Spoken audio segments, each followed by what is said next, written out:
بسم اللہ الرحمن الرحیم نحمده ونصلی علی رسوله الکریم اما بعد فاعوذ باللہ من الشیطان الرجیم بسم اللہ الرحمن الرحیم ان تنصروا اللہ ینصرکم ویثبت اقدامکم وقال النبی صلی اللہ علیہ وسلم اقرأوا القرآن فإنه يأتي يوم القيامة شفيعا لأصحابه صدق اللہ العظیم وصدق رسولہ النبی الکریم۔ حضرات علماء کرام، مخیران قوم و ملت، میرے دینی بھائیوں،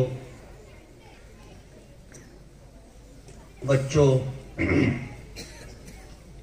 اور پردہ نشین میری مائیں اور بہنیں، آج کا ہمارا یہ جلسہ ایک مدرسے کا سالانہ جلسہ ہے جس میں 8 بچوں نے حفظ قرآن پاک کی تکمیل کی۔ مدرسے کی روداد آپ نے سنی، گوشوارہ آپ نے سنا،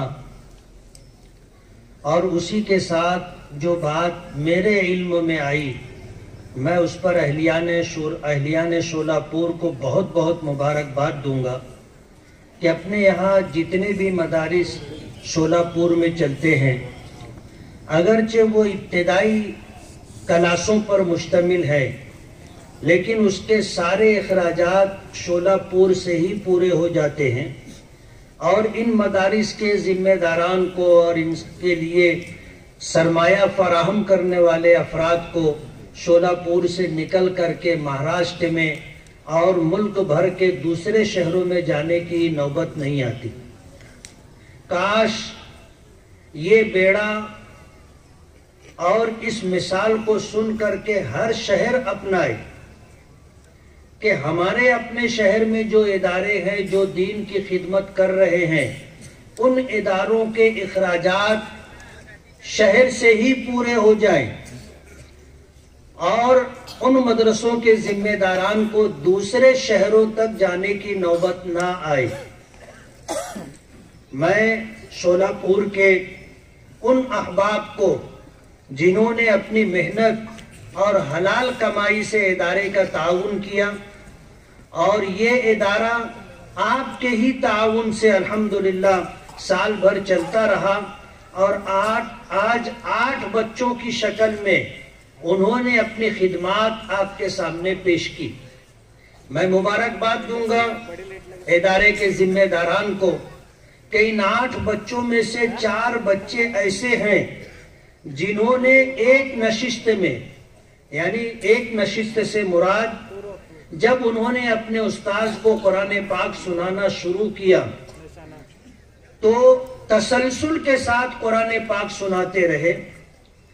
جس درمیان میں نماز کا وقت آیا تو نماز پڑھی، کھانے کا وقت آیا تو کھانا کھایا، اور اس کے بعد پھر اپنے استاذ کو سنانے لگے، اور جب پورا قرآن پاک سنا لیا تب وہ نشست ختم ہوئی۔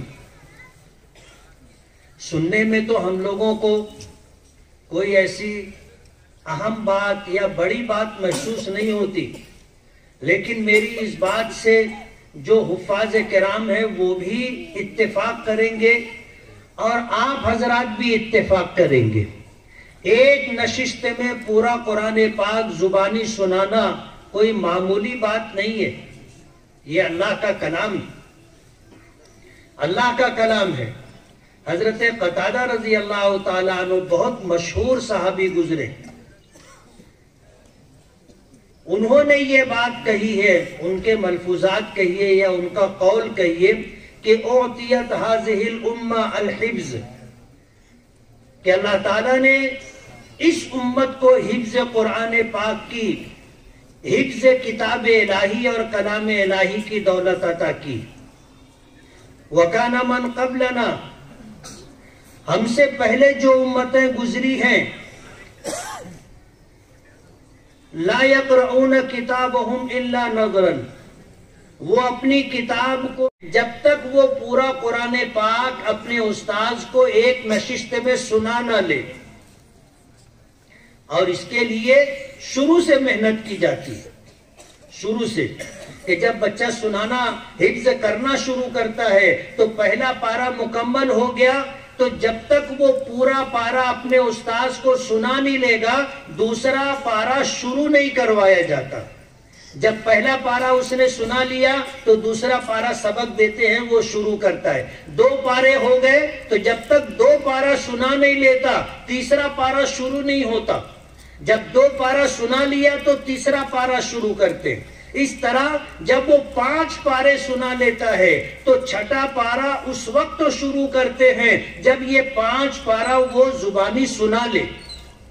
ایسے 5 پھر یہ 10 پارے سنے جاتے ہیں، پھر 5 پھر یہ 10 پارے سنے جاتے ہیں۔ اس طرح 5 کر کے پورا قرآن پاک اسے پڑھنے کا حوصلہ، ہمت اور استعداد و صلاحیت پیدا ہو جائے، اس بات کی کوشش کی جاتی ہے۔ اور جب وہ قرآن پاک کا مکمل حافظ ہو گیا تو جب تک وہ پورا قرآن پاک اپنے استاذ کو ایک نشست میں سنا نہیں لیتا اس مدرسے کے ذمہ داران اسے چھوڑتے نہیں۔ یہ 4 بچے جنہوں نے پورا قرآن پاک ایک نشست میں سنایا ہے، بڑی ہمت اور حوصلے کی بات ہے۔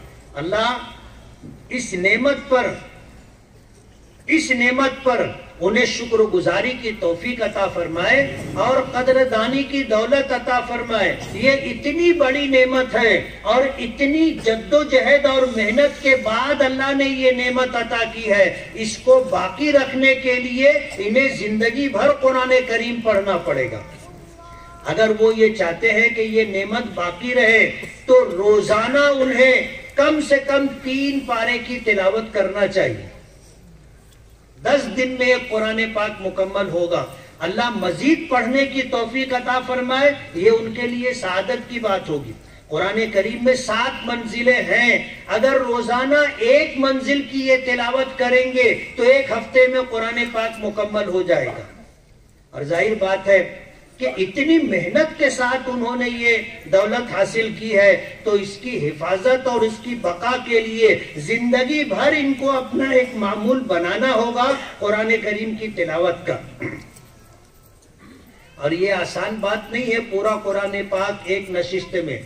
جتنے لوگ دیکھ کر کے قرآن پاک پڑھتے ہیں وہ اگر چاہیں کہ ایک نشست میں، یعنی آج صبح سے ہم بیٹھیں گے، دوپہر کو نماز کے لیے اٹھیں گے، کھانا کھائیں گے، پھر پڑھنا شروع کریں گے، پھر عصر کی نماز کے لیے، پھر پڑھنا شروع کریں گے، پھر مغرب کی نماز کے لیے، پھر پڑھنا شروع کریں گے، پھر عشاء کی نماز کے لیے اٹھیں گے اور اس کے بعد پھر قرآن کریم مکمل کریں گے۔ سننا اور بولنا آسان لگتا ہے لیکن آپ پڑھو گے تو سمجھ میں آئے گا کہ اس طرح پورا قرآن پاک دیکھ کر کے بھی ایک نشست میں پڑھنا آسان نہیں ہے۔ اچھے لوگ نہیں پڑھ سکیں، جن کی عادت ہوگی روزانہ ایک معتد بے حصہ قرآن کریم کے پڑھنے کا اور تلاوت کرنے کا وہی پڑھ سکیں گے، ورنہ یہ معمولی بات نہیں ہے کہ آپ ایک نشست میں پورا قرآن پاک پڑھ لیں۔ تو حفاظ کرام حفظ کے تعلق سے میری بات سے اتفاق کریں گے کہ اس طرح قرآن پاک یاد ہو کہ ایک نشست میں اسے پڑھا سنایا جا سکے، اور ناظرہ پڑھنے والے بھی میری بات سے اتفاق کریں گے سنانے اور پڑھنے کے تعلق سے کہ قرآن کریم ایک نشست میں دیکھ کر کے پڑھنا اور سنانا بھی آسان بات نہیں ہے۔ یہ جن 4 بچوں نے ایک نشست میں اپنے استاذ کو قرآن پاک سنایا ہے وہ مبارک بات کے مستحق ہے۔ مدارس دینیہ، اللہ ہمارے ان اکابرین علماء کو جزائے خیر عطا فرمائے کہ ملک کی آزادی سے پہلے سے مدارس دینیہ کی بنیاد ڈالی۔ یہ ملک مسلمانوں سے چھینا گیا تھا، انگریز آئے تو بنگال سے لے کر کے میسور تک اور ایک کونے سے لے کر کے دوسرے کونے تک ملک کے اکثر حصوں پر مسلم حکمراں تھے۔ نواب تھے، ان کی حکومت لاش پر کھڑے ہو کر کے یہ بات کہی تھی کہ آج سے ہندوستان ہمارا ہے۔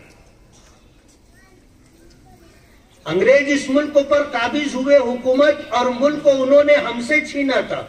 یہی وجہ تھی کہ اس انگریز نے داڑھی اور ٹوپی والوں کو چن چن کر کے شہید کیا تھا، انہیں پھانسی پر چڑھایا تھا کہ یہ لوگ ہیں جو اس ملک کے حکمراں تھے، اگر یہ رہے تو یہ ہم سے دوبارہ یہ ملک کو چھینیں گے۔ اس نے اپنے بس پر پوری کوشش کی، لیکن ظاہر بات ہے اللہ کا فیصلہ ہوتا ہے جو ہر حال میں نافذ ہو کر کے رہتا ہے۔ ایک زمانہ گزرا، پھر شاہ عبدالعزیز محدث دہلوی رحمت اللہ علیہ نے اعلان کیا، جب انگریز نے یہ کہا کہ خلق و خدا کی آرڈر انگریز گورنر کا، جب یہ بات کہی تو اس وقت شاہ عبدالعزیز محدث دہلوی رحمت اللہ نے کہا تھا کہ اب یہ ملک غلام ہو گیا ہے، اور غلامی کا داغ دھونے کے لیے اب ہمیں جہاد کے لیے میدان میں نکلنا پڑے گا۔ تو سب سے پہلے مسلمان آئے، اور سب سے بڑی قربانی مسلمانوں نے دی۔ جب مسلمان تنے تنہا اس ملک کو آزاد نہیں کرا سکے، تب برادران وطن کو ساتھ میں لے کر کے ایک بڑی جدوجہد اور کوشش کی گئی، اور 15 اگست 1947 کو ہمارا یہ دیش آزاد ہوا۔ آپ اگر آزادی کی تاریخ اور غلامی کی تاریخ پڑھو گے تو آپ کو پتا چلے گا کہ جو لوگ یہاں پر حکمراں تھے انگریز، ان کی حکومت میں سورج غروب نہیں ہوتا تھا، یعنی دنیا کے اتنے بڑے علاقے پر وہ حکمراں تھے کہ اگر کہیں رات ہو بھی گئی تو دوسری جگہ سورج موجود ہوتا تھا۔ اتنے بڑے علاقے پر ان کی حکومت تھی، اور ہندوستان کی فوج سے ہی اتنے بڑے علاقے پر وہ جو ہے حکمرانی کر رہے تھے۔ شاہ عبدالعزیز محدث دہلوی رحمت اللہ علیہ نے جہاد کا فتویٰ جاری کیا تھا، اور اس فتوے کے جاری ہو جانے کے بعد مسلمانوں نے جہاد شروع کر دیا تھا، اور ایک زمانے تک 100 سال سے زیادہ عرصے تک تنے تنہا مسلمان آزادی کی لڑائی لڑتے رہے۔ بعد میں برادران وطن کو جوڑا اور یہ آزادی حاصل ہوئی۔ ہمیں یہ ملک کی آزادی کے لیے مجاہدین کہاں سے ملتے تھے؟ ملک کی تاریخ اٹھاؤ گے تو مجاہدین کی دستیابی کے لیے حضرت مولانا محمد قاسم صاحب نانوتوی رحمت اللہ علیہ، حافظ عابد صاحب، حافظ ضامن شہید صاحب اور ان کے ساتھیوں نے دارالعلوم دیوبند کی بنیاد ڈالی تھی۔ اسی دارالعلوم دیوبند سے علماء پڑھ کر کے نکلے جنہوں نے ملک کی آزادی کا بیڑا اٹھایا، اور ان کی متحدہ کوشش کے ساتھ اللہ پاک نے اس ملک کو آزادی عطا کی۔ دیش کی ملک کی آزادی کے لیے دارالعلوم دیوبند کی بنیاد ڈالی گئی۔ آج 100 سال سے زیادہ عرصہ گزر گیا دارالعلوم دیوبند کے قیام پر، اور الحمدللہ اسی آن بان شان کے ساتھ دارالعلوم چل رہا ہے۔ ان اداروں کو آپ بے فیض نہ سمجھیں، اللہ کا بہت بڑا کرم ہے۔ جو لوگ ہندوستان سے باہر سفر کر چکے ہیں، شاید اگر ان کی نظر رہی ہوگی تو وہ آپ کو بتا سکیں گے کہ ہمارے اس ملک میں مسلمان اسلامی شان و شوکت کے ساتھ رہے۔ اس کے لیے آزادی کے بعد جمعیت علماء ہند، جس کی بنیاد 1919 میں ڈالی گئی تھی، حضرت مفتی کفایت اللہ رحمت اللہ علیہ، حضرت مولانا ابوالکلام آزاد رحمت اللہ علیہ، اور اسی طرح شیخ الہند، شیخ الاسلام، ایسے بڑے بڑے اکابرین تھے جنہوں نے جمعیت علماء کی بنیاد ڈالی تھی۔ اور آزادی کی لڑائی میں جمعیت علماء پیش تھی، اور جب یہ ملک آزاد ہوا تو اس ملک کے لیے دستور، آئین، سنویدھان بنانے کے لیے جو تقریباً 224 لوگوں پر مشتمل ایک کمیٹی بنائی گئی تھی، جس میں ڈاکٹر بھیم راؤ امبیڈکر وہ اس مجلس کے اس کمیٹی کے صدر تھے، انہوں نے اس ملک کو دستور دیا۔ ہماری جمعیت علماء کے ان اکابرین نے اس دستور کو سیکولر رکھا کہ ہندوستان میں جو حکومت ہوگی وہ غیر مذہبی حکومت ہوگی، اس کا دستور اور آئین سیکولر ہوگا، اور اس ملک میں بسنے والی تمام مذاہب کی ماننے والی قوموں کو مذہبی آزادی ہوگی، وہ اپنے دین کی تبلیغ بھی کر سکیں گے، اپنے دین کو پڑھانے کے لیے ادارے بھی قائم کر سکیں گے، اور اپنے دین کی بقا کے لیے جدوجہد اور کوشش بھی کر سکیں گے، اور اپنے دین پر آزادی کے ساتھ عمل بھی کر سکیں گے۔ یہ ہمارے دستور میں شامل کیا گیا ہے۔ ملک کی جو بھی حکومت ہوگی وہ غیر مذہبی حکومت ہوگی، مذہبی حکومت نہیں ہوگی۔ آج اسی دستور کی دین ہے کہ ہم مسجد بنا لیتے ہیں، ہم مدرسے قائم کر لیتے ہیں، ہم خانقاہیں بنا لیتے ہیں، ہم آزادی کے ساتھ اپنے مرحومین کے انتقال کے بعد شرعی طریقوں پر ان کو دفن کر لیتے ہیں، ہم اپنے مذہب کے مطابق نکاح کر لیتے ہیں، اپنے مذہب کے مطابق ہم جو ہے اپنے تمام تر معاملات کو حل کر لیتے ہیں۔ 1963 میں مسلم پرسنل لا بورڈ قائم ہوا، اور ہم نے حکومت وقت سے یہ منوایا کہ یہ مسلم پرسنل لا ہے، جس میں 8 قسم کے مضامین عنوان رکھے گئے ہیں، نکاح ہے، طلاق ہے، وراثت ہے، اسی طرح جو ہے ہبہ اور بخشش ہے، اور بھی معاملات ہیں ایسے 8۔ مذہب اسلام کے اصولوں کے مطابق اس پر عمل ہوگا۔ آج اس کو ختم کرنے کے لیے لوگ کوششیں کر رہے ہیں، لیکن یہ ہمارے آئین اور دستور میں شامل ہے، اور الحمدللہ اسی کی دین ہے کہ آج ہم اپنے مذہب کی تعلیم دینے کے لیے مدرسے قائم کر لیتے۔ جس وقت اس ادارے کی اور مدرسے کی بنیاد 2013 میں پڑی تھی، اس وقت مجھے بلایا گیا تھا، میں اس وقت آیا تھا۔ آج 10 سال کے بعد پھر میرا آنا ہوا ہے۔ اس وقت تین پترے کے شیڈ میں مدرسہ شروع کیا گیا تھا، اور آج الحمدللہ پختہ عمارت ہے۔ اب یہ ایک پودا 10 سال پہلے لگایا گیا تھا، آج شجر سایہ دار ہے، اور الحمدللہ تقریباً 100 بچے کم و بیش پڑھتے رہے۔ 8 بچوں نے حفظ قرآن پاک مکمل کیا۔ ایک بچہ بھی اگر حافظ بن جائے تو آپ کا دیا ہوا سرمایہ وصول ہو گیا۔ حافظ قرآن کیا ہوتا ہے آپ کو پتہ نہیں؟ قرآن کریم اللہ کا کلام ہے، اور اس کی تلاوت سب سے پہلے اللہ رب العالمین نے کی۔ اللہ متکلم ہے، اللہ کا نام ذاتی نام اللہ ہے، باقی صفاتی نام ہے۔ ان صفاتی ناموں میں ایک تکلم کی صفت ہے کہ ہمارا پروردگار گونگا نہیں ہے۔ قرآن کریم اس کا کلام ہے، اور سب سے پہلے اللہ نے قرآن کریم کو پڑھا، حضرت جبرائیل نے سنا، آ کر نبی کریم صلی اللہ علیہ وسلم کے پاس تلاوت کی، سنایا، حضور نے سنا، اور سننے کے بعد حضور نے لکھنے والے صحابہ کرام کو بلایا اور کہا کہ لکھو، اس وقت قرآن کریم کی یہ آیات نازل ہوئی ہے، یہ سورت نازل ہوئی ہے۔ نبی کریم صلی اللہ علیہ وسلم اسے لکھا لیا کرتے تھے۔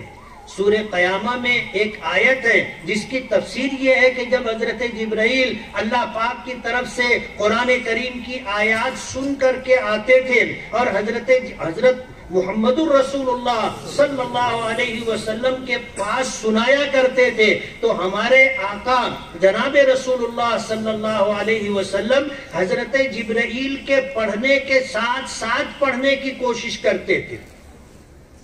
ظاہر بات ہے، اللہ کا کلام ہے، کوئی معمولی کلام نہیں ہے. ایک وقت میں اس کو غور سے سننا بھی ہے اور سننے کے ساتھ ساتھ پڑھنا بھی ہے. حضور پر یہ عمل بہت دشوار اور شاق گزرتا تھا، اور خیال حضور کا یہ تھا کہ جبرائیل سنا رہے ہیں، اگر میں ذرا سا چوک گیا تو کہیں میں بھول نہ جاؤں، یاد رہے، اس کے لیے ساتھ ساتھ میں پڑھنے کی کوشش کرتے تھے. اللہ پاک نے اپنے محبوب پر وحی نازل کی، فرمایا لا تحرک به لسانک لتعجل به ان علینا جمعه وقرآنہ، کہ اے میرے محبوب آپ اپنی زبان کو حرکت نہ دیں اور جبرائیل کے پڑھنے کے ساتھ ساتھ نہ پڑھیں، آپ بغور سنیں. قرآن کریم کی یہ آیات، قرآن کریم کی نازل شدہ یہ سورتیں ہم تمہارے سینے میں جمع کر دیں گے، محفوظ کر دیں گے اور بعد میں آپ سے پڑھوا لیں گے. اللہ نے یہ ذمہ داری لی. تو جو آیات بھی نازل ہوتی تھی نبی کریم صلی اللہ علیہ وسلم سن لیتے تھے. اللہ پاک آپ کے دل میں ان آیات کو محفوظ کر دیتے تھے، اور پھر نبی کریم صلی اللہ علیہ وسلم اس کی تلاوت کرتے تھے اور لکھنے والوں سے لکھوا لیتے تھے. اسی لیے علماء نے لکھا ہے کہ قرآن کریم کے سب سے پہلے حافظ ہمارے آقا جناب رسول اللہ صلی اللہ علیہ وسلم، سب سے پہلے حافظ. اور قرآن کریم کا حفظ اللہ پاک کی عطا و بخشش ہے. اللہ پاک نے قرآن کریم کو قیامت تک باقی رکھنے کی ذمہ داری لی، ورنہ قرآن کریم سے پہلے آسمانی کتاب توریت آئی، آسمانی کتاب زبور آئی، آسمانی کتاب انجیل آئی، لیکن محفوظ نہیں رہ سکی. اس کتاب کے ماننے والوں نے اس میں تحریف کی، اس میں تبدیلی کی، کچھ گھٹا دیا، کچھ اپنی طرف سے بڑھا دیا. اس طرح کے جو ہے انہوں نے معاملات کیے. بے عینی ہی وہ کتاب توریت، انجیل، زبور جو اللہ پاک کی طرف سے نازل ہوئی تھی وہ رہ نہیں سکی. قرآن کریم آخری کتاب اور خاتم النبیین، آخری نبی و رسول حضرت محمد رسول اللہ صلی اللہ علیہ وسلم پر نازل کی گئی کتاب. اللہ نے اس کی حفاظت کی ذمہ داری لی. فرمایا اِنَّا نَحْنُ نَزَّلْنَا الذِّكْرَ وَإِنَّا لَهُ لَحَافِظُونَ، کہ قرآن کریم کو ہم نے نازل کیا ہے اور ہم ہی اس کی حفاظت بھی کریں گے.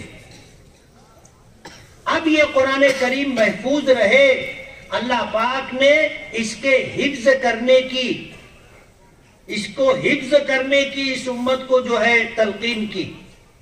نبی کریم صلی اللہ علیہ وسلم اس قرآن کریم کے پہلے حافظ، اور عورتوں میں، خواتین میں قرآن کریم کی سب سے پہلی حافظہ حضرت عائشہ صدیقہ رضی اللہ تعالی عنہ. اور الحمدللہ ثم الحمدللہ اس زمانے سے لے کر کے آج تک تسلسل کے ساتھ یہ سلسلہ جاری ہے. اگر قرآن کریم اوراق پر لکھا ہوا محفوظ نہ بھی رہے تو بھی اللہ نے ایسے افراد تیار کیے ہیں کہ جن کو پورا قرآن پاک زبانی یاد ہے. آج کی اس نشست میں جو 8 بچے حافظ ہوئے، ان میں 4 بچے ایسے ہیں کہ ان کو پورا قرآن پاک یاد ہے. خدا نہ خواستہ اگر قرآن ضائع ہو گیا، ایسے بچے اور ان جیسے افراد قرآن کریم دوبارہ لکھوا سکتے. یہ اللہ پاک کی طرف سے قرآن کریم کی حفاظت کا انتظام ہے. سبب کے درجے میں ماضی میں توریت، انجیل، زبور کے حافظ نہیں تھے، آج بھی نہیں ہیں. حضرت عزیر علیہ السلام کے متعلق آتا ہے کہ ان کو توریت زبانی یاد تھی، تو یہودی کہنے لگے وقالت الیہود عزیر ابن اللہ، وہ کہنے لگے کہ عزیر تو اللہ کے بیٹے ہیں، ان کو توریت زبانی یاد ہے.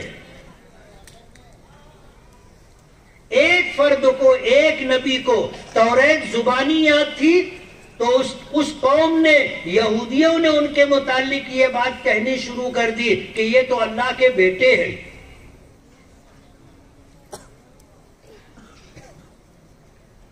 قرآن کریم لاکھوں کی تعداد میں یاد کرنے والے افراد اس امت میں موجود ہیں، اور قرآن کریم کے متعلق آتا ہے کہ اگر ایک حرف کی تلاوت کی جائے تو 10 نیکیاں، اور نماز میں قرآن کریم پڑھا جائے تو کم سے کم 100 نیکیاں اللہ پاک عطا کرتے۔ واللہ یضاعف لمن یشاء، اور اللہ اخلاص کی بنیاد پر 100 سے زیادہ نیکیاں دینا چاہے تو دے سکتا ہے، اور اللہ نے وعدہ کیا ہے دینے کا۔ ہمیں جو دین ملا ہے یہ وہ دین ہے جو قیامت تک رہے گا، اور اس کی بنیاد قرآن کریم ہے، اور قرآن کریم کی آیات کی تفسیر و وضاحت میں جو باتیں ہمارے آقا جناب رسول اللہ صلی اللہ علیہ وسلم نے فرمائی ہیں وہ احادیث مبارکہ ہیں، اور مدارس دینیہ میں یہی قرآن کریم پڑھایا جاتا ہے اور یہی احادیث پڑھائی جاتی۔ آپ کے یہاں جو ادارے ہیں وہ عربی اول، عربی دوم، عربی سوم اور چہارم تک ہے، کاش یہاں پر ایسا ادارہ ہو کہ جہاں بچے مکمل عالم بن کر کے نکلے، قرآن کریم کی مکمل تفسیر پڑھ کر کے، احادیث مبارکہ کے دورے کی کلاس پڑھ کر کے مکمل عالم بن کر کے نکلے۔ اس علاقے میں شولہ پور میں مسلمانوں کی ایک بڑی تعداد، میرا اندازہ ہے کہ شاید 3، 3.5، 4 لاکھ مسلمان ہوں گے۔ کتنے؟ 3 لاکھ، 4 کے قریب۔ ایک ایسا ادارہ کاش آپ لوگ بنائیں جہاں ہمارے بچے مکمل عالم بن کر کے نکلے۔ مکتب کا نظام آپ کے یہاں الحمدللہ بہت اچھا ہے، بہت اچھا ہے۔ میں کل رات آ گیا تھا، آج دن بھر کچھ معلومات میں نے اکٹھا کی، اس میں یہ بات سامنے آئی کہ شولہ پور ضلع میں، شولہ پور میں 2 مدرسے ہیں جو شولہ پور میں اور قرب جوار کے دیہاتوں میں مکتب کا نظام دیکھتے، مکتب میں مسجدوں میں امامت کرنے والے، اور اسی طرح جو ہے بچوں کو گاؤں دیہات میں قرآن کریم اور نورانی قاعدہ پڑھانے کے لیے جو مکتب کا نظام ہے اس کو بہت مستحکم اور مضبوطی کے ساتھ چلا رہے۔ یہ خاموش خدمت ہے، شاید آپ کو پتہ نہیں ہوگا، لیکن یہ ہماری بنیاد ہے۔ بنیاد دکھائی نہیں دیتی، لیکن بغیر بنیاد کے عمارت کھڑی نہیں ہو سکتی۔ مکتب کا نظام آپ کے یہاں بہت اچھا ہے، گاؤں گاؤں دیہات کے اندر مسلمانوں کے بچوں کو باقاعدہ استاذ ناظرہ قرآن کریم پڑھاتا ہے، نورانی قاعدہ بھی تجوید پڑھاتا ہے، دین کی موٹی موٹی بنیادی باتیں ہمارے بچوں کو سکھائی جا رہی ہیں۔ اور شولہ پور والوں کی ذمہ داری ہے کہ وہ مسلمانوں کے بچے اور بچیوں کو دین پر باقی رکھنے کی کوشش کرے۔ شاید آپ کو پتہ نہیں ہوگا، ہندوستان میں ارتداد جو پھیل رہا ہے، یعنی مسلمان بچے اور بچیاں جو اسلام چھوڑ کر کے دوسرے مذہب والوں کے ساتھ جا رہے ہیں، شادی کر رہے ہیں یا ان کے ساتھ رہ رہے ہیں، اسلام چھوڑ کر کے یہ مرتد ہو رہے ہیں۔ سب سے زیادہ ارتداد بمبئی میں، اس کے بعد ارتداد پونا میں ہے، اس کے بعد ارتداد آپ کے شولہ پور میں ہے۔ آپ کو پتہ نہیں ہوگا، دشمن آپ کا گھر خالی کر رہا ہے، دشمن آپ کا گھر خالی کر رہا ہے۔ آپ کی ذمہ داری ہے کہ یہاں ہمارے جو بچے بچیاں ہیں ان کو دین کی بنیادی تعلیمات سے واقفیت ہو، انہیں پتا ہو کہ مسلمان کس کو کہتے ہیں۔ اور میں ایک بات آپ کو بتانا چاہتا ہوں، آپ کو سمجھ میں آئے گا کہ ایک بچی غیر مسلم کے ساتھ چلی گئی، ان کے ماں باپ نے، خاندان کے لوگوں نے روکنے کی بہت کوشش کی، لیکن کام بنا نہیں۔ اس کے بعد ضرورت محسوس ہوئی کہ اسے پھر سمجھانا چاہیے۔ 3 علماء نے جا کر کے اسے سمجھایا، اور جب اسے بتایا کہ اللہ کے رسول اور دین اسلام اور قرآن کریم یہ کیا ہے، جب اس کا تعارف کرایا تو وہ بچی رونے لگی، بہت روئی، اور اس نے کہا آج تک ہمیں کسی نے یہ بات نہیں بتائی۔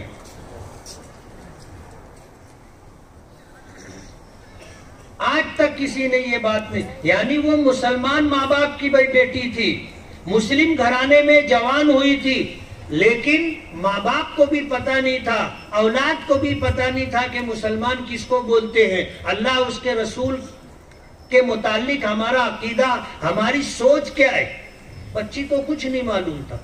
جب اسے بتایا گیا تو اس کے اندر کا ایمان بیدار ہو گیا، اور پھر وہ واپس اپنے گھر آئی۔ آج جو ارتداد ہے، یعنی جو اسلام چھوڑ کر کے جاتے ہیں، انہیں یہی پتہ نہیں ہے کہ ایمان کیا ہے، اسلام کیا ہے، اللہ اس کے رسول کے متعلق ہمارا کیا عقیدہ ہونا چاہیے، دین اسلام کیا ہے، قرآن کریم کیا ہے، ان کو پتہ ہی نہیں ہے۔ اس لیے شولہ پور والوں کی ذمہ داری ہے، اگر لوگ آپ کا گھر خالی کرنا چاہتے ہیں اور آپ کے بچوں کو دین اسلام سے برگشتہ کر کے انہیں دوسرے کسی مذہب میں لے جانے کی کوشش کر رہے ہیں، تو ان کو روکنا آپ کی ذمہ داری ہے۔ اور روکنے کا طریقہ یہ نہیں ہے کہ جب وہ جانے لگے تو آپ سامنے آ کر کے کھڑے ہو جائیں۔ روکنے کا طریقہ یہ ہے کہ آپ اپنے بچوں کو سچا پکا مسلمان بنائیں، اللہ اس کے رسول کی پہچان کرائیں، قرآن کریم پڑھنا سکھائیں، دین کی بنیادی موٹی موٹی باتیں انہیں بچپن میں آپ پڑھائیں اور یاد کرائیں۔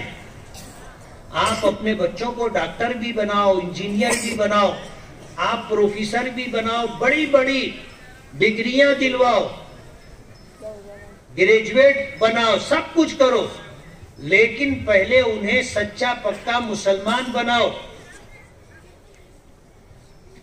میں آج اس موقع پر مدرسوں کے ذمہ داران یہاں موجود ہیں، یہ پیغام دینا چاہتا ہوں کہ پورے مہاراشٹر میں جتنے مدارس ہیں، ان میں سے اکثر بڑے مدارس رابطہ مدارس اسلامیہ عربیہ سے جڑے ہوئے ہیں، مربوط ہیں۔ دارالعلوم دیوبند نے پورے ہندوستان کے لیول پر رابطہ مدارس اسلامیہ کی ایک کمیٹی بنائی ہے، اور ہندوستان بھر کے مدارس کو اس سے جوڑنے کی کوشش کی ہے۔ ہمارے مہاراشٹر کے اندر تقریباً 350 مدارس ہم سے مربوط ہیں۔ مہاراشٹر کے اندر رابطہ مدارس اسلامیہ کی صدارت کی ذمہ داری مجھے دی گئی ہے۔ ہماری ایک ورکنگ کمیٹی ہے، ہم ہر ضلع کے اندر ایک کمیٹی بناتے ہیں ضلع لیول پر، اور ہم یہ چاہتے ہیں کہ دین کی بنیادی تعلیمات اتنی مضبوطی کے ساتھ ہمارے بچوں کو دی جائے کہ کل کوئی اسے گمراہ نہ کر سکے۔ ایک بات۔ دوسری بات، آج ملک میں جس طرح کے حالات ہیں، ان حالات میں کچھ لوگ ہیں جو ہمارے مدرسوں کو بند کرنا چاہتے، ایسے قوانین لائے جا رہے ہیں اور اس طرح کی دشواریاں کھڑی کی جا رہی ہیں کہ ہم مدرسے نہ قائم کر سکے اور ہم مدرسے نہ چلا سکیں۔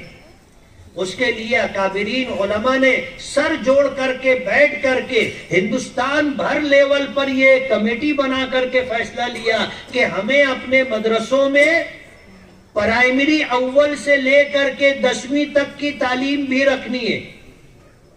آج ابھی آپ نے رپورٹ میں سنا کہ ہمارے یہاں 40-45 بچے تھے، 80-85 بچے تھے، 100 بچے تھے، کچھ زیادہ بچے تھے۔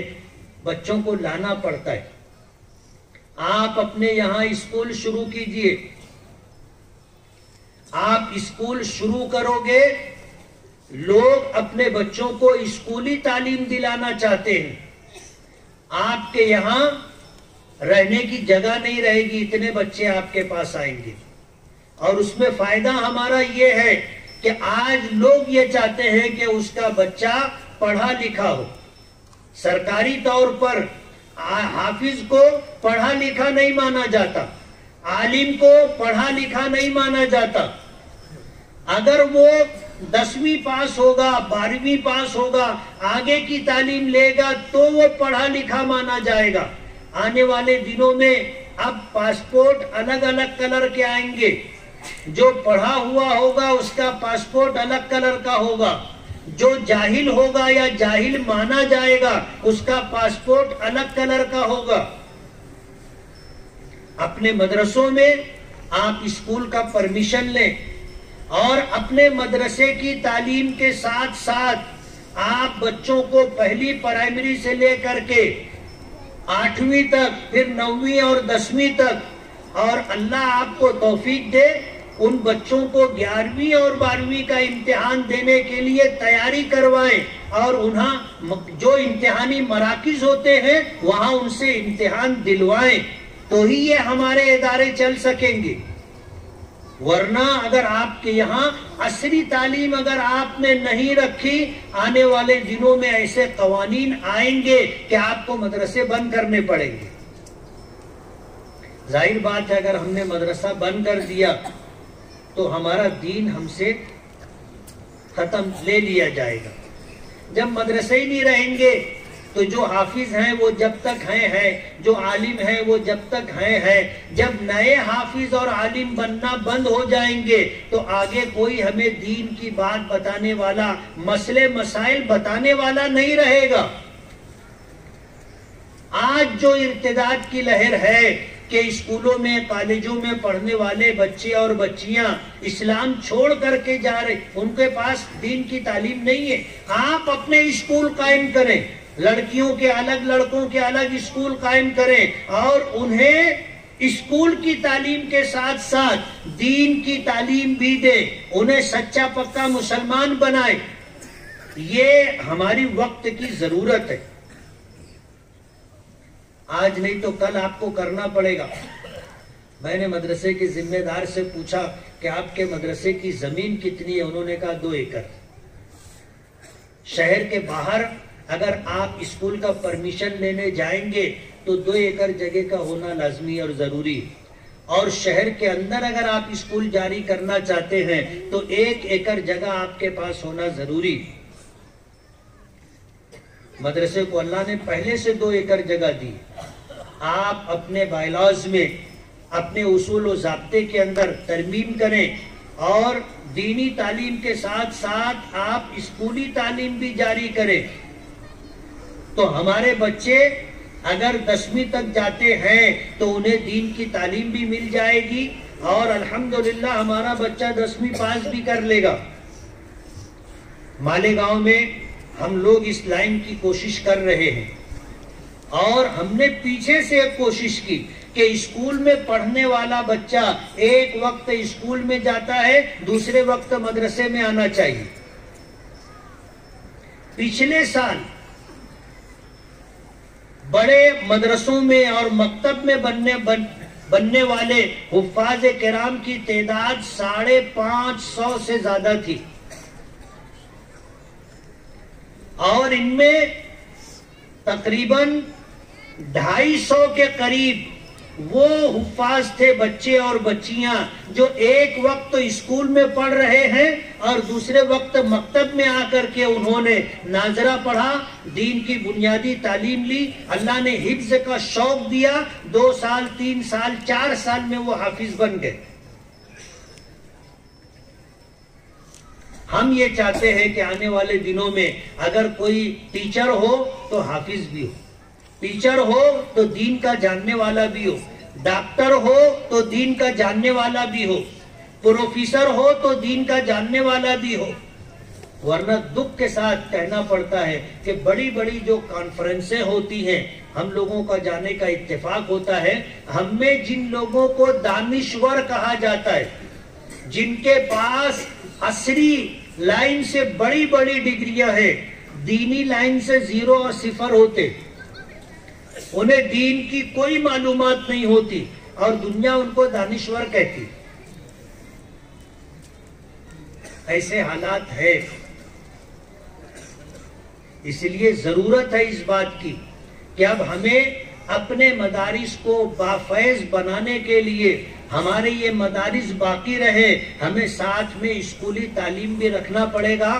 آج اپنے بچوں کے ایڈمیشن کو لے کر کے لوگ پریشان رہتے، اسکولوں میں داخلہ فل ہو جاتا ہے. ہمارے بچوں کو کے جی سے لے کر کے نرسری سے لے کر کے ایڈمیشن ہی نہیں ملتا. آپ اپنے مدرسوں میں نرسری، کے جی اور پرائمری کلاسوں کا آغاز کیجئے، آپ کو بچے بھی ملیں گے اور ان بچوں کو آپ سچا پکا مسلمان بھی بنا سکیں گے. یہ وقت کی ضرورت ہے اور ہمیں یہ کام کرنا پڑے گا. شولہ پور کے مخیرین کو میں بہت بہت مبارکباد دوں گا اور یہ چاہوں گا کہ آپ اپنے یہاں اسکول کالجز تو ہوں گے آپ کے پاس، لیکن ایک بڑا مدرسہ بھی آپ قائم کیجئے کہ جہاں بچے 12ویں تک پڑھ بھی لے، عالم اور حافظ بھی بن جائے. ایسا ایک ادارہ آپ کو بنانا ہوگا اور کوئی مشکل کام نہیں ہے. اگر شولہ پور کے لوگ ان جیسے اداروں کو 40-45 لاکھ روپیہ چندہ دے سکتے ہیں تو میرے لیے تو بہت حیرت کی بات ہے. ایک شہر سے یہی ایک مدرسہ آپ کے شہر میں نہیں ہے، ایسے اور بھی 10 مدرسے ہوں گے اور ان تمام مدرسوں کا خرچہ آپ اٹھاتے ہو. اور یہ مذہب اسلام کی دین ہے کہ مذہب کے نام پر، دین کے نام پر سب سے زیادہ خرچ کرنے والی اگر کوئی قوم ہے تو مسلمان ہے. دوسری قومیں دھرم اور مذہب کے نام پر خرچ نہیں کرتی. مسلمان مسجد بنانے کے لیے، مدرسہ بنانے کے لیے اور مکتب میں اپنے بچوں کو دین کی بنیادی تعلیم دلانے کے لیے، مدرسوں میں اعلیٰ تعلیم دینی دلانے کے لیے جو چندہ دیتا ہے وہ ایک بہت بڑی رقم ہے جو ہمارے دین کی بقا اور تحفظ کے لیے کام آ رہی ہے اور یہ ہماری سب سے بڑی ضرورت ہے. ورنہ سازش اور پلان اس طرح کا بنایا جا رہا ہے کہ جس طرح اسپین ہے، کرناتا ہے، غرناطہ ہے اور قرطبہ ہے، وہاں بڑی شان و شوکت کے ساتھ اسلام تھا. 800 سال تک مسلمانوں نے وہاں حکومت کی تھی. آج وہاں ایک مسلمان نہیں ملتا، ایک مسلمان نہیں ملتا. قرطبہ کی جامع مسجد دنیا کی بہت بڑی مسجدوں میں شمار ہوتی ہے. وہاں کوئی نماز پڑھنے والا نہیں، نہ اذان ہوتی ہے نہ نماز ہوتی. کہاں 800 سال تک مسلمانوں نے وہاں حکومت کی. وہ تاریخ ہندوستان میں دہرانے کی پلاننگ کی جا رہی ہے. اگر ہم نہیں جاگے، ہم بیدار نہیں ہوئے اور اپنے دین کی بقا اور جد و جہد کے لیے ہم نے کوشش نہیں کی تو آنے والی ہماری نسلیں، ہماری اولادیں ہم کو معاف نہیں کریں گی. اس لیے ہم یہ طے کر لیں کہ ہم اپنے بچوں کو عصری تعلیم ضرور دلائیں گے. ہمیں اچھے ڈاکٹر کی، اچھے انجینئر کی، اچھے وکیل کی، اچھے عالم کی، اچھے حافظ کی ضرورت ہے. اچھا وکیل بھی ہم کو چاہیے، لائر، اچھا بیرسٹر بھی چاہیے ہم کو، اور اچھا ڈاکٹر، انجینئر، پروفیسر بھی چاہیے. لیکن یہ اچھے ڈاکٹر، انجینئر اور پروفیسر اچھے سچے پکے مسلمان بھی ہوں، یہ ہماری ضرورت ہے. اور یہ کام مدرسے کے ذمہ داران کر سکتے. بہت آسان ہے. صرف شرط یہ ہے کہ ہم طے کر لیں اور فیصلہ کر لیں کہ ہم کو یہ کرنا ہے. انشاءاللہ یہ کام ہو جائے گا. آج اس موقع پر مدرسے کے ذمہ داران نے جو پیغام آج 8 بچوں کے حافظ بننے کی شکل میں دیا ہے، میں اسے آگے بڑھانا چاہتا ہوں. آج شولہ پور میں ایک اچھا مدرسہ جہاں مکمل عالمیت کی تعلیم دی جا سکے، جہاں ہمارے بچوں کو 10ویں اور 12ویں تک کی تعلیم دی جا سکے، ایسا ادارہ بنانا ضروری ہے۔ اور چھوٹے چھوٹے جتنے ادارے ہیں وہاں اسکولوں کا نظام بھی آپ قائم کرو۔ انشاءاللہ ہم پورے مہاراشٹر کے لیے ایک نصاب ترتیب دے رہے ہیں جو آسان بھی ہوگا، اور انشاءاللہ اس کو آپ آسانی سے پڑھوا بھی سکو گے، اور ہمارے یہ بچے امتحان دے کر کے کامیاب بھی کر سکیں گے۔ یہ نظام اب ہمیں لے کر کے چلنا پڑے گا۔ اس سلسلے میں مسلسل میٹنگیں ہو رہی ہیں، اور ہندوستان بھر کے ماہرین تعلیم کو دارالعلوم دیوبند بلا کر کے ان کے سامنے یہ مسئلہ رکھ کر کے ہر صوبے کے لیے ایسا نصاب بنایا جائے جو اسکولی نصاب کو کور کر سکے، اور ہمارے مدرسوں میں ہم اسے پڑھا بھی سکیں۔ اس بات کی کوششیں ہو رہی، اور انشاءاللہ مایوسی نہیں ہے۔ ہمت مرداں مدد خدا، ہم نے اگر ہمت کر لی، فیصلہ کر لیا، اللہ کی مدد ہمارے ساتھ آئے گی۔ دوسری بات مجھے یہ کہنا ہے کہ ہمیں اپنے اولادوں پر سچا پکا مسلمان بنانے کی جدوجہد اور کوشش بھی کرنا ہے۔ اللہ کی مدد ہمارے ساتھ کب رہے گی؟ جب ہم اللہ کے دین کی مدد کریں گے۔ قرآن کریم کی آیت میں نے پڑھی، ان تنصروا اللہ ینصرکم، اگر تم اللہ کی مدد کرو گے، یعنی اللہ کے دین کی مدد کرو گے، تو اللہ تمہاری مدد کرے گا۔ ضرورت اس بات کی ہے کہ ہم سچے پکے مسلمان بنے۔ ایک بچے نے تقریر کی کہ اسلام زندہ تھا، اسلام زندہ ہے، اور انشاءاللہ قیامت تک زندہ رہے گا۔ ضرورت اس بات کی ہے کہ مسلمان بھی رہیں۔ اسلام ہے، کرتبہ میں مسلمان نہیں ہے، غرناطہ میں مسلمان نہیں ہے، اسپین میں مسلمان نہیں ہے، اسلام ہے۔ تو اسلام تو رہے گا، اسلام رہے گا، مسلمان بھی رہنا چاہیے۔ آج ہم لوگ دعویٰ تو کرتے ہیں کہ ہم مسلمان ہیں، لیکن اسلامی احکامات، اوامر و نواہی آج ہم میں نہیں ہے۔ انگریزوں کا زمانہ تھا، ایک زمین کے ٹکڑے کو لے کر کے ہندو اور مسلمانوں میں جھگڑا تھا، دونوں طرف ایک ایک دعوے دار تھے۔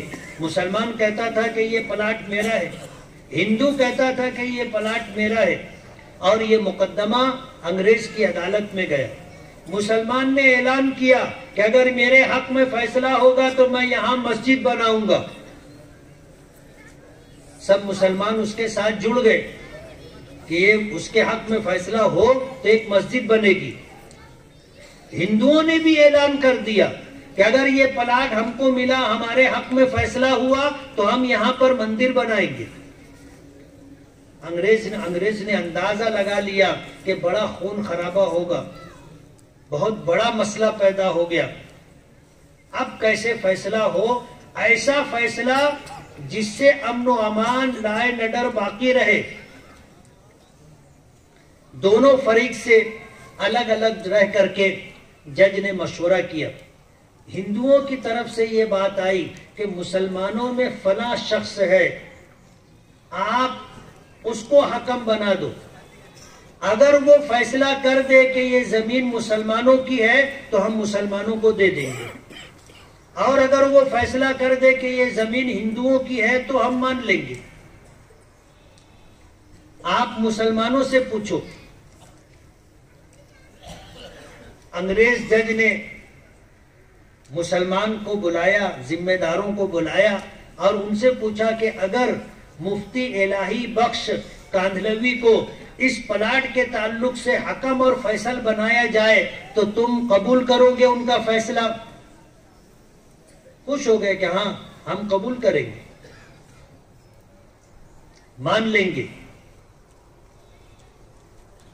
اب جب وہاں سے عدالت سے نکلے تو جو ہندو گئے تھے عدالت میں، ان سے ہندوؤں نے پوچھا کہ کیا ہوا، تو کہا کہ مفتی الہی بخش کاندھلوی کو فیصل بنایا گیا۔ ان کے چہرے اتر گئے کہ اب تو پلاٹ اپنے ہاتھ سے گیا، اور مسلمان خوشیاں منا رہے تھے کہ یہ پلاٹ اب ہم کو مل جائے گا، مسجد بنے گی۔ وقت مقررہ پر مفتی الہی بخش کو بلایا گیا اور انگریز نے بھری عدالت میں ان سے پوچھا کہ یہ پلاٹ مسلمان اور ہندوؤں کے درمیان متنازع ہے، آپ یہ بتائیں یہ پلاٹ مسلمان کا ہے یا ہندو کا ہے؟ مفتی الہی بخش رحمت اللہ علیہ نے جواب دیا کہ یہ پلاٹ ہندو کا ہے، اس مسلمان کا نہیں۔ انگریز جج نے فیصلہ کیا، لیکن اپنے فیصلے کے اندر اس نے ایک تاریخ ساز بات لکھی جو آپ کو اور مجھے یاد رکھنا چاہیے۔ انگریز جج نے اس پلاٹ کا فیصلہ اس ہندو کے حق میں کرنے کے ساتھ یہ بھی لکھا کہ آج عدالت کے اندر مسلمان ہار گئے، اسلام جیت گیا۔ مسلمان ہار گئے، اسلام جیت گیا۔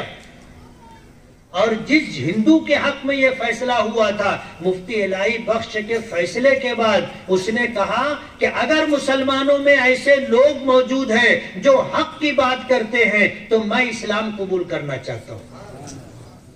اس نے عدالت میں اسلام قبول کیا اور یہ فیصلہ کیا کہ تم مسجد بنانا چاہتے تھے، ہم مسلمان ہو گئے، ہم اس جگہ پر مسجد بنائیں گے۔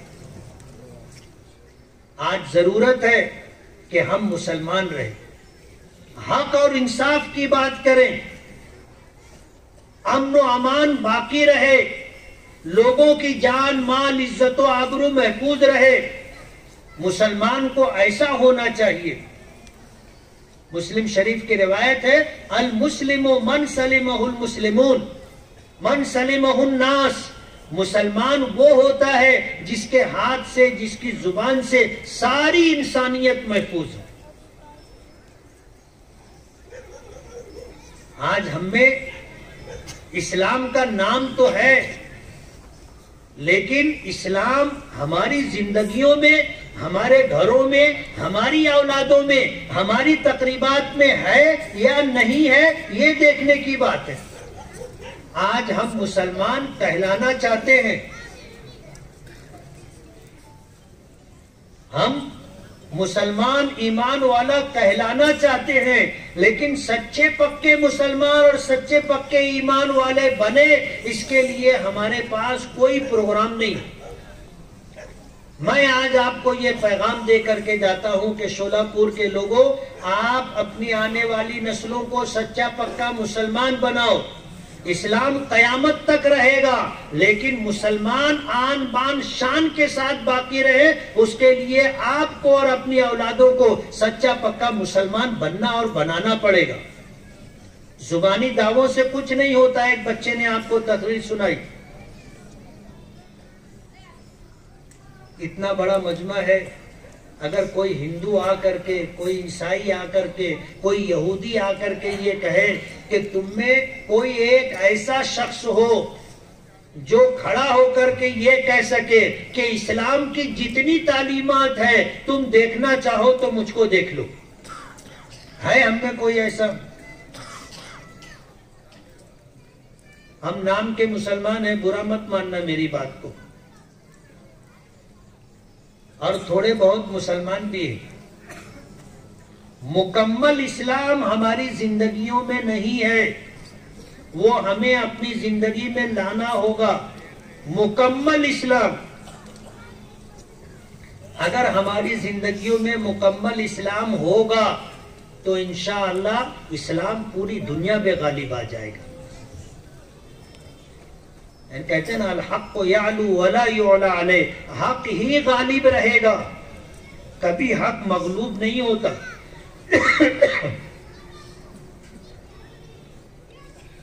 اس لیے اپنے بچوں کو سچا پکا مسلمان بنائے، ایک ایسا ادارہ قائم کرے جہاں مکمل عالمیت کی تعلیم ہوتی ہو، اور اس ادارے میں پڑھنے والے بچے 10ویں اور 12ویں تک کی تعلیم بھی حاصل کر سکیں۔ دیگر اداروں کو بھی اسی راستے پر چلنا ہوگا۔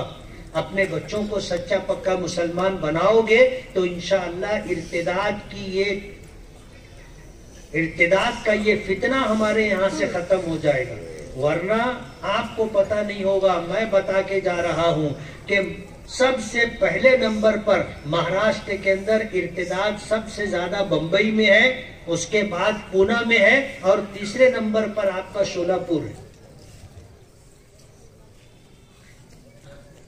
اللہ ہم تمام کی حفاظت فرمائے۔